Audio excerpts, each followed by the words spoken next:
um pouco da ajuda de vocês, para vocês me dizerem o que o professor deu em sala, para a gente não perder tempo falando de algo que ele não comentou, para focar bastante na prova de vocês, né? O intuito aqui já no final do ano é fazer realmente vocês passarem.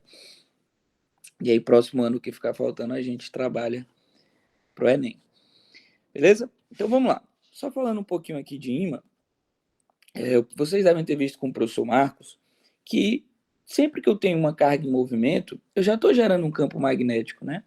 Então, qualquer corrente elétrica já gera um campo magnético. E a gente sabe que o átomo ele é composto de um núcleo positivo com um elétronzinho ao redor dele, né, lá na eletrosfera. Um elétron em movimento já é uma definição que a gente tem como corrente elétrica. Então, por menorzinho que seja a partícula, eu vou ter um campo magnético sendo gerado. Celso, então por que nem todo material eu percebo esse campo magnético? Já que todo material é composto de átomos, todo material deveria ter o seu campo magnético e eu deveria poder perceber esse campo magnético atuando, né? Mas a gente pode considerar que o material ele é composto de domínios. Então, geralmente o que acontece é que esses domínios acabam se anulando. Por isso que eu não percebo o campo magnético desses materiais, né? Poucos materiais eu vou conseguir perceber. Então, por exemplo, aí, essas setinhas representam os domínios dessa barra e eu percebo que elas meio que estão se anulando. Então, esse material não vai ter um campo magnético externo para agir. Por isso que ele não vai, né, responder a campos magnéticos externos, não vai ter a ação de um ímã. Beleza? Então, em um ímã, basicamente, eu vou ter esses domínios todos alinhadinhos.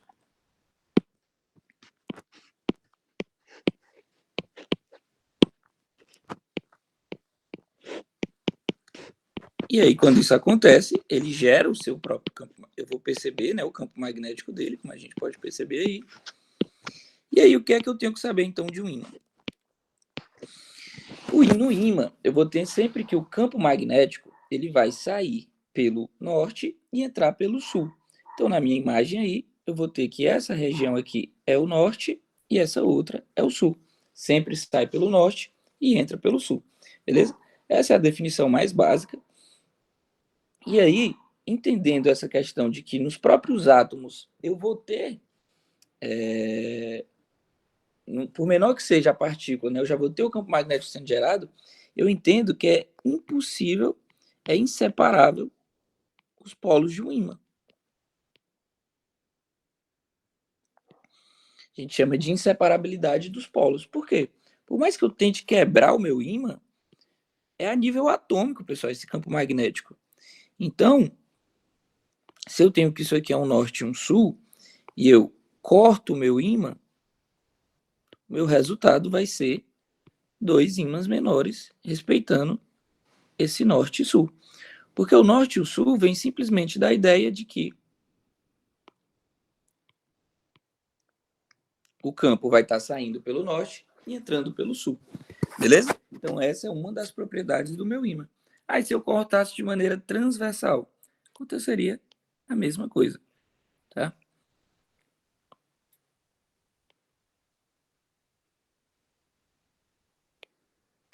Vou botar aqui norte e sul.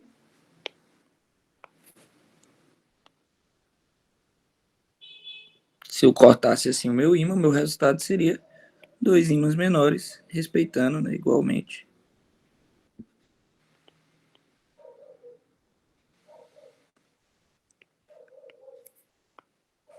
Norte e sul. Perdão. Tranquilo? Então, o ímã é bem tranquilo de trabalhar. Outra coisa que eu tenho que falar quando a gente comenta sobre ímãs é falar da força, né? Então, o que é que eu tenho basicamente de força quando eu falo de ímã? Muito simples. Os polos opostos se atraem e os polos iguais se repelem. Então, nesse exemplo aqui, quando eu parto bem no meio um ímã, de maneira longitudinal, o que é que eu tenho? Vai surgir aqui uma força de atração entre os pedaços, porque eu vou ter polos opostos, né? Norte e sul. E quando eu corto de maneira transversal, vai ter uma força de repulsão entre os ímãs, porque eu vou ter polos iguais. Beleza? Então, acredito que isso aqui também é bem simples para vocês, né? Eu vou tentar dar uma acelerada nessa parte inicial, que acredito que vocês não vão ter muita dificuldade. Aqui eu quero a ajuda de vocês, se alguém puder comentar comigo. O professor falou de material ferro, magnético, paramagnético e diamagnético, sim ou não?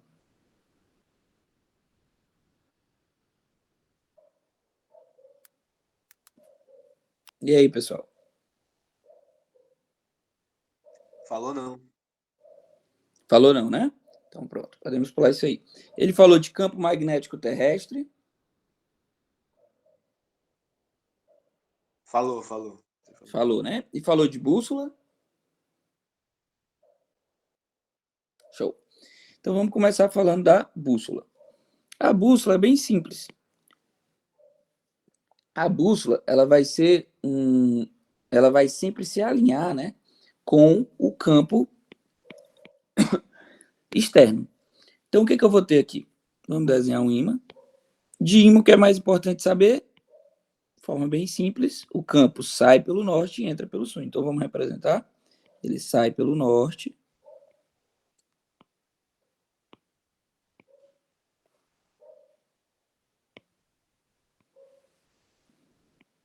e entra pelo sul. Essa seria a orientação do meu campo magnético. Tá aí. Como é que eu vou trabalhar com a bússola? De novo, facilitando a vida de vocês. É bem fácil. A bússola sempre vai se alinhar com o campo. Então, ó, na região que ela tiver, ela vai estar alinhadinha com o campo.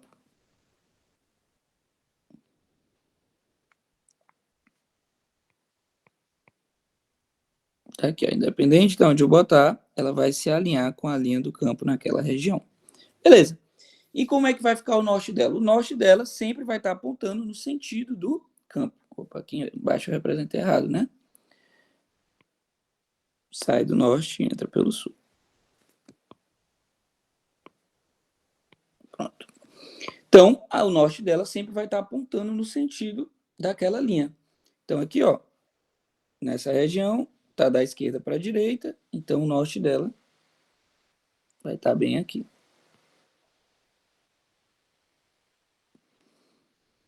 Aqui o norte apontando.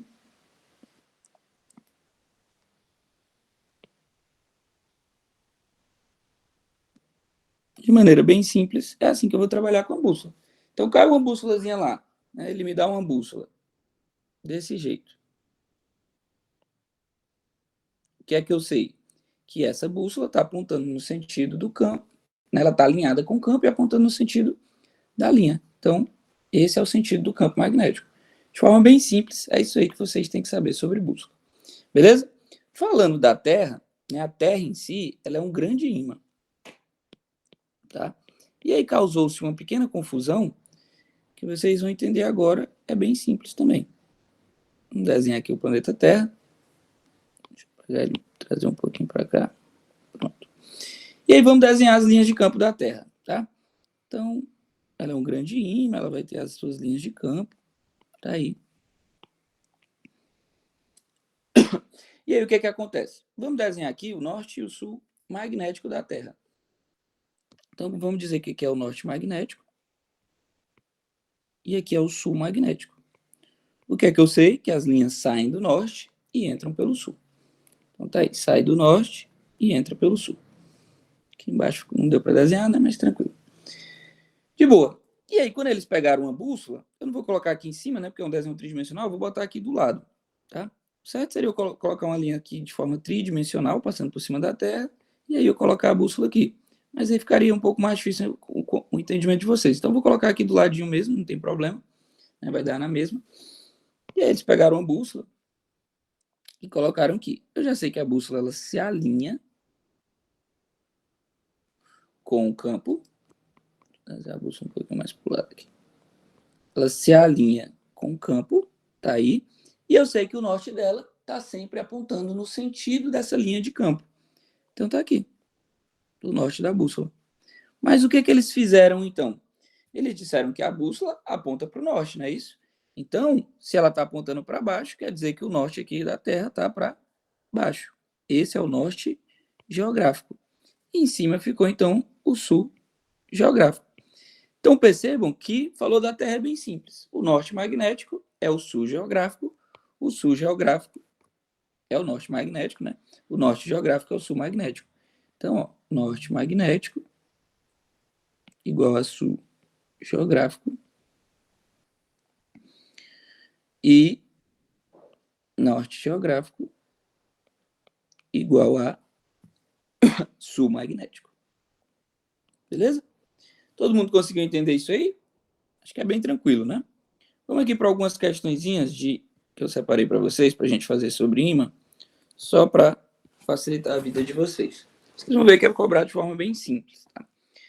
Podemos dizer que a Terra e a agulha de uma bússola comportam-se como barras de ímãs que possuem polos magnéticos norte e sul. Na figura a seguir, o polo norte magnético da agulha da bússola aponta de forma aproximada para o polo norte geográfico terrestre. Tranquilo. Né? Dessa forma, podemos dizer que o polo sul magnético da agulha da bússola aponta para o polo norte geográfico da Terra. Não, a gente já viu, né? O polo norte, aqui no nosso desenhozinho de baixo, o norte da bússola aponta para o norte geográfico da Terra. Beleza? Que é o sul magnético da Terra. Tá bom? Então vamos lá. Sul magnético da agulha aponta para o norte geográfico da Terra? Não, tá errado. Né? O sul magnético da agulha aponta para o sul geográfico da Terra. O sul magnético da agulha é atraído pelo polo sul magnético da Terra? Não. O sul magnético da Terra é o norte geográfico. A letra A e a letra B falam a mesma coisa. O sul magnético da agulha da bússola aponta para o sul geográfico terrestre? Verdadeiro. A gente tem que o sul magnético da agulha aponta para o sul geográfico terrestre, que é o norte magnético terrestre. Então, é a nossa resposta. Vamos ler as outras só para desencargo. Polo magnético da agulha aponta para o sul geográfico terrestre? Não, né?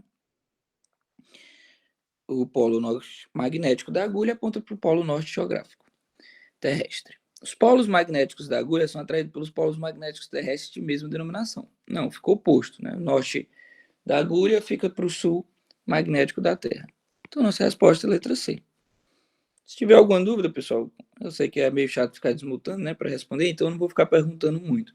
Se tiver alguma dúvida, vocês podem parar a qualquer momento aí para falar, tá bom? O imã, blá, blá, blá. Se eu posso repetir? Posso. Deixa eu pegar aqui meu desenho que fica mais fácil, né? Então, ó, eu tenho 3 coisas que eu posso falar aqui. Norte magnético e sul magnético da bússola, beleza? Norte magnético e sul magnético da Terra, sul geográfico e norte geográfico da Terra, tá bom? Então, de forma bem simples, norte da bússola é o que indica o norte geográfico. Então, o norte da bússola aponta sempre para o norte geográfico, que é o sul magnético. Sul da bússola aponta para o sul geográfico da Terra, que é o norte magnético. Ficou claro agora? Show. Então vamos seguir. Aqui falando de um ímã, né? E como uma bússola apontaria perto de um ímã. Como ela ficaria. Então, o ímã, blá, blá, blá, ele diz aí que eu tenho 4 regiões, que é basicamente que eu diga como a bússola vai ficar nas 4 regiões. Então, é só lembrar que o campo sempre sai pelo norte e entra pelo sul.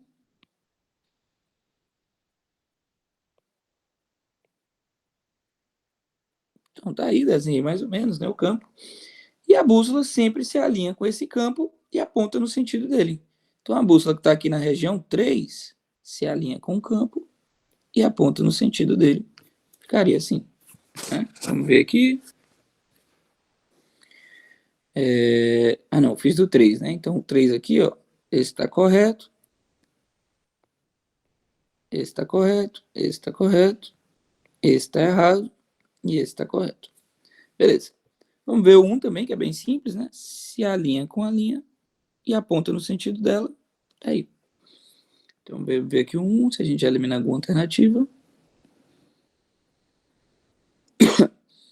Essa está errada. Essa está correta ainda, né? Deixa eu apagar aqui o vizinho. Essa está correta e essa já está errada.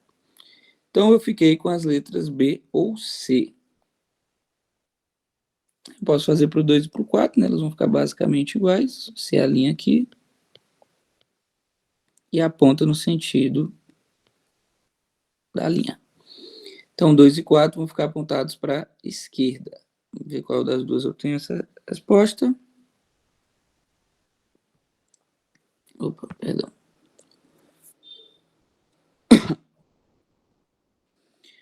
O B está dizendo que está tudo apontado para a direita. Está errado, né? E o C diz que 1 está para a direita, correto. 2 está para a esquerda, correto. 3 está para a direita, correto. E 4 está para a esquerda, correto. Nossa resposta, então, é a letra C de casa. Tranquilo? Mesma coisa. Não vou ficar perguntando. Se alguém quiser que eu repita, é só falar, tá bom? Porque eu sei que vocês não gostam de ficar desmutando, né? Eu também assisto aula online na faculdade, sei como é. 5. Os ímãs têm larga aplicação em nosso cotidiano, tanto com finalidades práticas como em alto-falantes, microfones ou como meramente decorativas. A figura mostra dois ímãs A e B em forma de barra com seus respectivos polos magnéticos. Analise as seguintes afirmações sobre ímãs e suas propriedades magnéticas. Se quebrarmos os dois ímãs ao meio, obteremos 4 pedaços de material sem propriedade magnética, pois teríamos separado os polos norte e sul um do outro. Como a gente já viu, é impossível eu separar os polos norte e sul, porque isso é a nível atômico, né? Um átomozinho já tem um campo magnético. Se eu tenho um ímã, esses campos estão todos alinhados, por mais que eu quebre infinitos pedaços, eu vou ter sempre um polo norte e um polo sul do mesmo jeito, beleza? Então a 1 está falsa. 2. A e B podem tanto atrair-se como repelir-se, dependendo da posição em que colocamos. Verdadeiro, né? Se eu coloco o polo norte e o polo sul, o polo norte de A e o polo sul de B próximos, eles vão se atrair. Ou, exatamente, né? Polos opostos se atraem. Se eu coloco o polo norte de A e o polo norte de B próximos, eles vão se repelir. Faces polos iguais, né, se repelem. Então, a 2 é verdadeira. 3. Se aproximarmos de um dos dois ímãs uma pequena esfera de ferro, ela será atraída por um dos polos desse ímã, mas será repelida pelo outro. Essa aqui é falsa, pessoal, mas eu não comentei com vocês, né? Porque seria a parte do material ferromagnético. Materiais ferromagnéticos sempre são atraídos pelo ímã. Vocês me disseram que o professor não comentou, né? E como eu disse, o nosso foco aqui é exclusivamente o que vai cair na prova, né? Meu intuito aqui é fazer vocês passarem. Tá tranquila essa parte inicial sobre ímãs? De boa? Show. Então agora a gente iríamos, na verdade, né, para a indução eletromagnética. Essas questões são de indução. Mas como o professor Marcos me pediu aí para comentar a parte do campo de um fio, é bem simples, pessoal. O que eu quero que vocês entendam? Como a gente já viu aqui, qualquer carga em movimento já gera um campo magnético, beleza? E o que é a definição de corrente elétrica para vocês? Corrente elétrica são cargas em movimento. Ora, se um elétronzinho ao redor de um próton já gera um campo, imagine vários elétrons em um fio, né? A corrente elétrica, que são vários elétrons passando por um fio. Obviamente, ela vai gerar um campo elétrico. Então, aprendam o seguinte: corrente elétrica sempre gera campo magnético.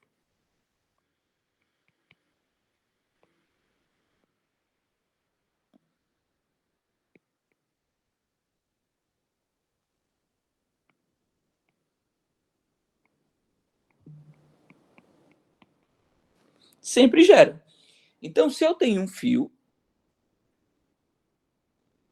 retilíneo aqui, por onde está passando uma corrente elétrica,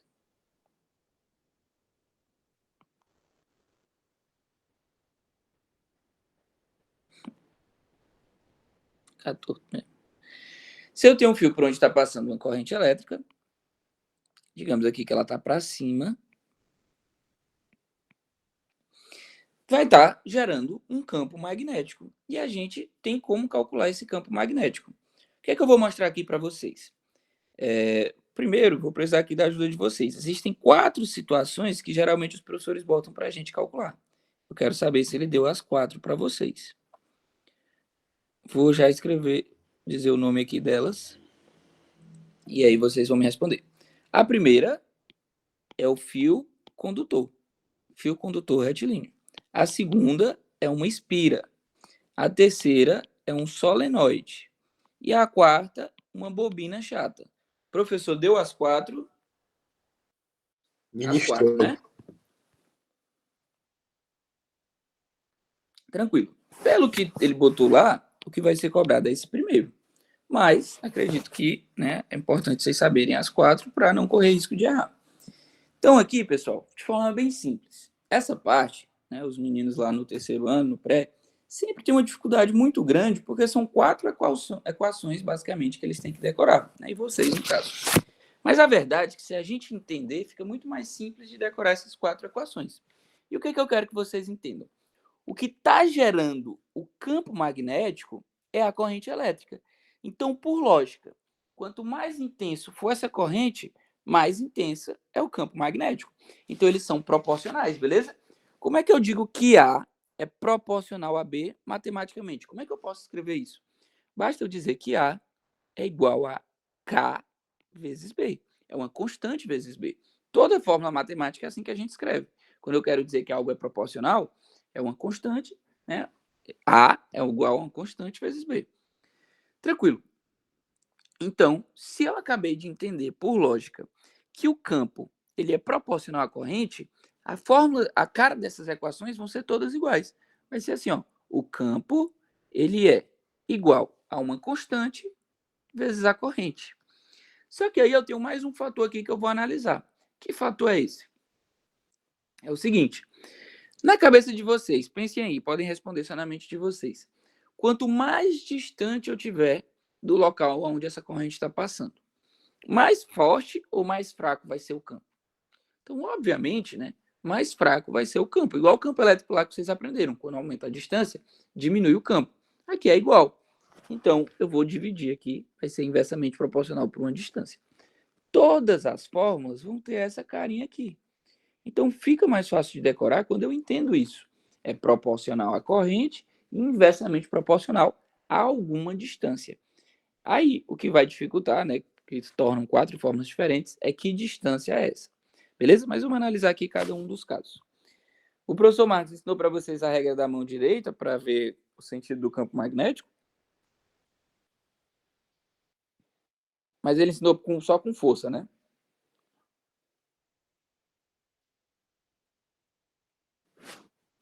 Né? De qualquer forma, basicamente, é parecido com o que ele ensinou. Ele deve ter ensinado para vocês que o dedão. Vamos lá, né? Deixa eu tentar desenhar uma mão aqui que sem ser presencial, essa parte aqui é mais difícil. Mas ele deve ter ensinado para vocês o seguinte.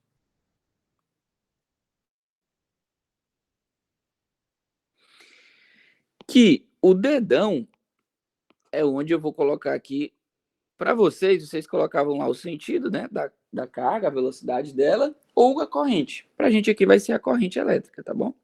Então, o dedão é a corrente elétrica. E aí, os meus dedos vão ser o campo magnético. Aqui eu não vou olhar para a força não me interessa, tá bom? Então, a palma da mão, que geralmente era a força, ou o dorso da mão, se a carga fosse negativa, não me interessa aqui. O que eu quero olhar é... Opa, perdão. O que eu quero olhar é o campo magnético, tá bom? Então, eu só vou usar esses dois. Como é que eu vou fazer? Eu vou botar o meu dedão no sentido da corrente elétrica, então façam aí junto comigo na tela, dedão para cima, e eu vou fechar a minha mão para representar o sentido do campo, porque esse campo vai ser circular. Então, o movimento de fechar a minha mão representa para mim o sentido do campo.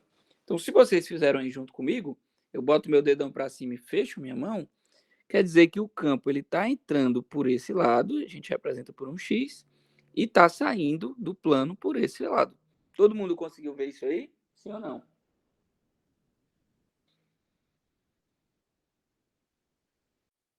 Tranquilo, né? Essa representação do X e do ponto vocês também sabiam, né? Eu espero. Então, de boa. Essa é a primeira parte. Então, eu vou desenhar isso, né? Ele está entrando por um lado e saindo pelo outro. Eu vejo que é um campozinho, então, circular. Beleza? Que ele entra por aqui e sai por aqui. Né? Imagine isso aí de forma 3D, tá bom? Tranquilo. Se é um campo circular, ele vai ter um raio.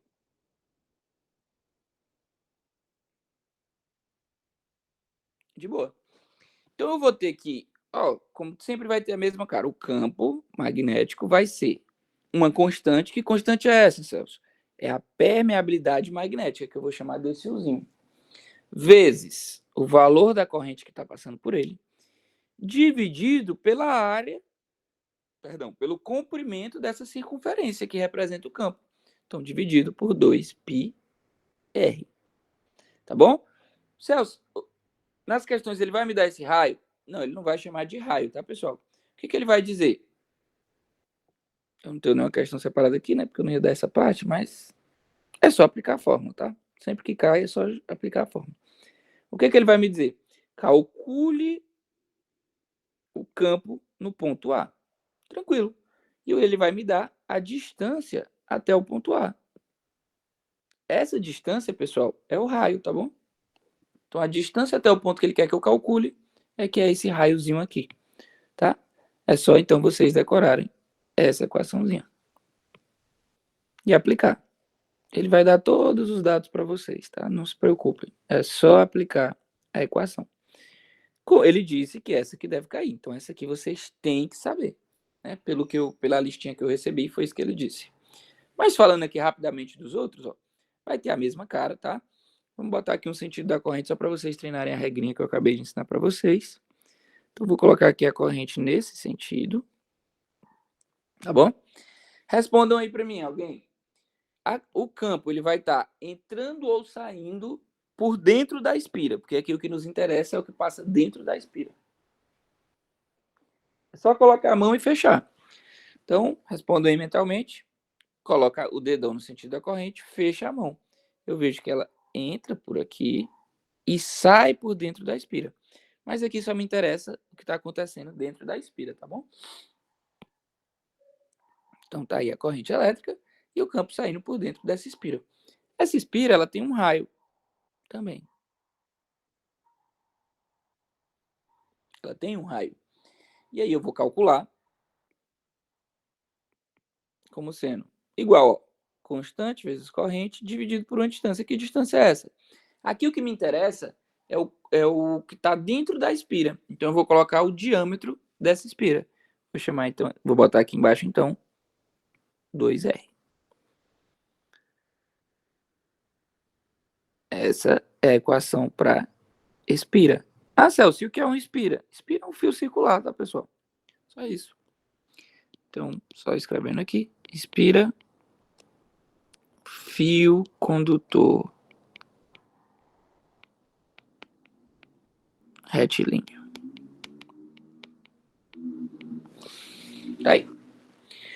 Tranquilo. Pessoal, uma pergunta. O campo, essa aqui eu quero que vocês respondam mesmo, tá? Alguém aí. Não é só mentalmente, não.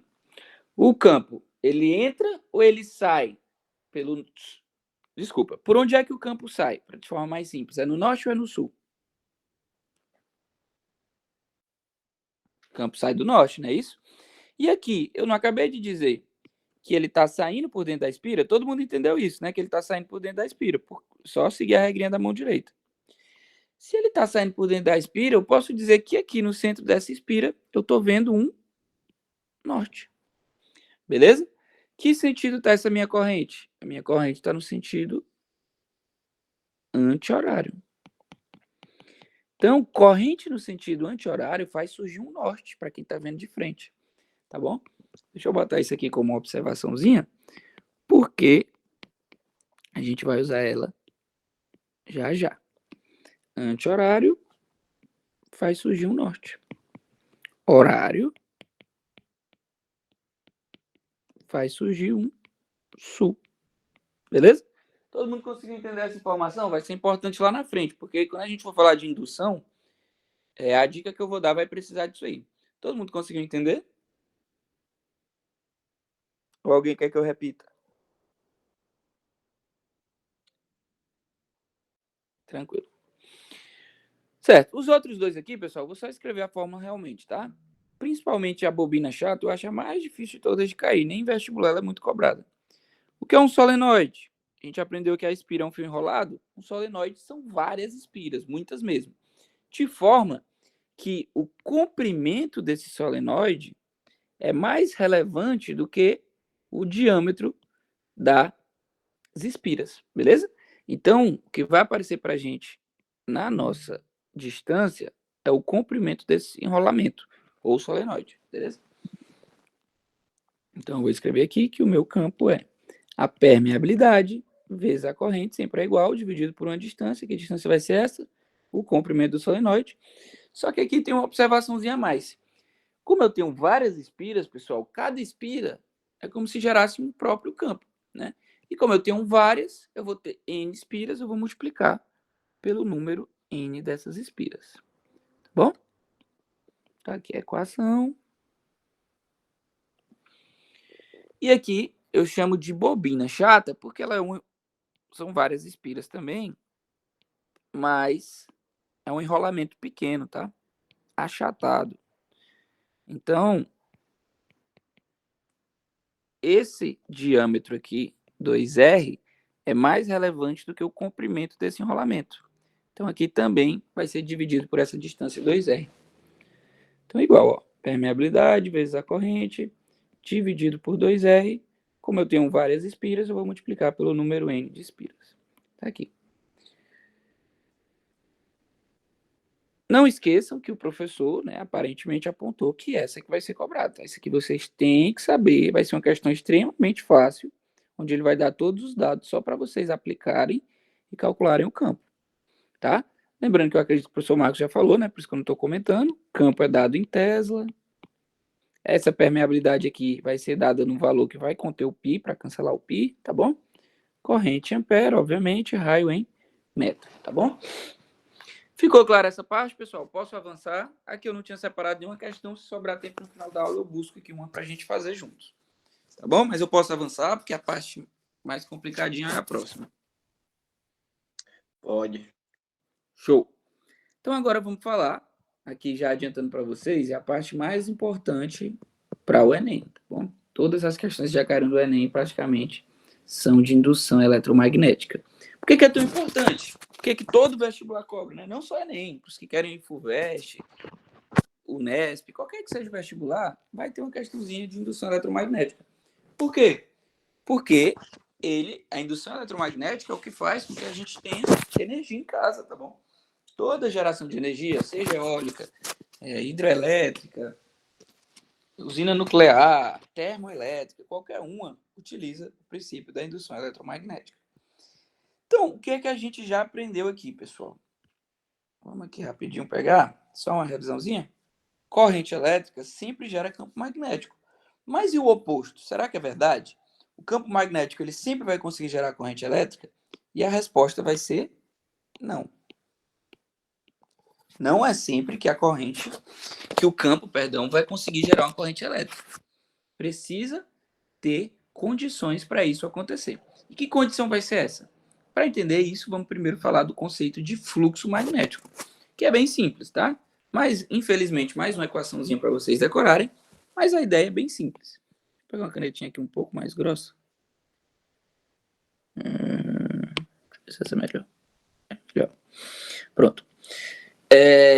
O que é um fluxo? Fluxo de pessoas entrando por uma porta. São quantas pessoas entram naquela porta a cada instante, não é isso? Aqui o fluxo vai ser a quantidade de linhas do campo magnético que atravessam uma espira. Beleza? Então, ó, é só isso. Quantas linhas atravessam essa espira? Então, esse fluxo vai depender de algumas coisas. Ele é dado por essa letrinha, tá? E ele vai depender, obviamente, do campo. Por quê? Quanto mais intenso for o campo, mais juntinha as minhas setinhas estão. Então, se o campo é bem intenso, entram muitas setas nessa espira. Se o campo é pouco intenso, entram poucas setas nessa espira. Então, obviamente, o fluxo depende da quantidade, da intensidade do campo magnético. Depende também da área da espira. Isso é bem tranquilo também. Né? Quanto maior for a espira, mais linhas entram. Se a espira é pequenininha, entram poucas linhas. De boa. Vezes o cosseno do ângulo θ. Esse ângulo θ é o que atrapalha um pouco mais os alunos. Por quê? Porque os alunos tendem a, quando esquecem esse assunto, pensar que é o ângulo entre a espira e o campo magnético. E não é. É o ângulo entre a normal da espira e o campo magnético. Beleza? Então, se ele me diz o seguinte, pessoal, a minha espira ela está perpendicular ao campo. Tranquilo. Então, a espira está fazendo um ângulo de 90 graus com o campo. Eu vou pegar, então, o cosseno de 90 graus aqui? Não. Porque se eu pego o cosseno de 90 é zero. Daria que o fluxo é zero. Está errado. Quando a espira é perpendicular, o fluxo é máximo. Porque não é o ângulo entre a espira e o campo. É o ângulo entre a normal da espira, que eu vou representar aqui, ó, normal, uma retinha perpendicular, e o campo. Que ângulo eu tenho aqui entre os dois? O ângulo de 0 graus. Então, na verdade, eu pegaria o cosseno de 0 e utilizaria, que é 1. Por isso que dá o fluxo máximo. Beleza? Mas essa parte o professor de vocês disse para não sei se é para focar, né? Ele deu isso aí direitinho para vocês? Ministrou sim, professor. Hã? Ele ministrou sim, professor, essa parte aí. Ah, beleza. Então, de forma bem simples, só não esqueçam, né? Para os meninos do terceiro e do pré, eu tenho que perder um pouquinho de tempo mais ali, um pouquinho mais de tempo explicando, mas para vocês, a prova já é hoje, né? Então, é decorar. É lembrar que é entre a normal, tá? Normal, uma reta perpendicular à área da espira, e o campo magnético. Não esqueçam disso, não vão se confundir. Se ele me diz que a minha espira é perpendicular ao campo, quer dizer que a normal dela é paralela ao campo. Se ele me diz que minha espira é paralela ao campo, quer dizer que a normal dela é perpendicular. Tá bom? Então não vamos confundir com esse gráfico, com esse ângulo que vocês vão utilizar. Aí aqui a ideia do fluxo, né, que eu já tinha comentado para vocês, ó. Quando a minha espira é paralela ao campo, percebam que o ângulo que eu vou ter entre a normal e o campo magnético é de 90 graus. Cosseno de 90 a gente já viu que é zero, então o fluxo aqui ele é zero. E é bem óbvio, né? Pela imagem a gente vê, nenhuma linha consegue entrar dentro dessa espira. O fluxo é zero. Tá bom? Quando a minha espira é perpendicular ao campo, a normal dela é paralela ao campo. Então vai ser o cosseno de 0 graus, que vale 1, é o cosseno máximo. Então eu vou ter o fluxo máximo. A gente vê, né? Claramente que aqui é quando entra o número máximo. E aqui vai ser o meu termo, né? Aí eu pego esse ângulo e jogo. Se for 60 graus, 30 graus, consigo calcular o fluxo tranquilo. Beleza. E aí, Celso, que condição é aquela que tu falou que eu preciso atender para um campo magnético conseguir gerar corrente elétrica? Por que eu preciso saber de fluxo para isso? Porque a ideia é o seguinte, pessoal. Campo magnético, lá, o que foi que eu escrevi? Corrente elétrica sempre gera campo magnético. Mas campo magnético só gera corrente elétrica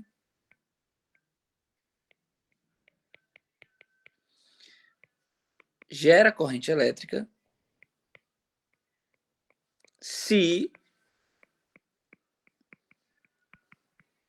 eu tiver uma variação do fluxo.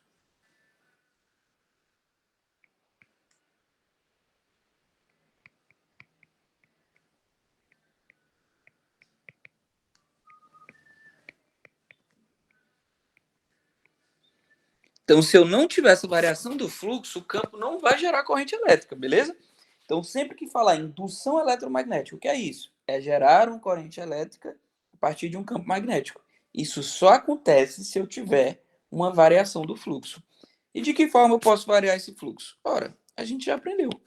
O fluxo é campo vezes a área vezes o cosseno do ângulo θ. Beleza? Então, eu tenho 3 formas de variar esse fluxo. Variando o campo, variando a área e variando o ângulo θ. Beleza? Bem simples. Se eu tiver um campo magnético variável, ele gera corrente elétrica.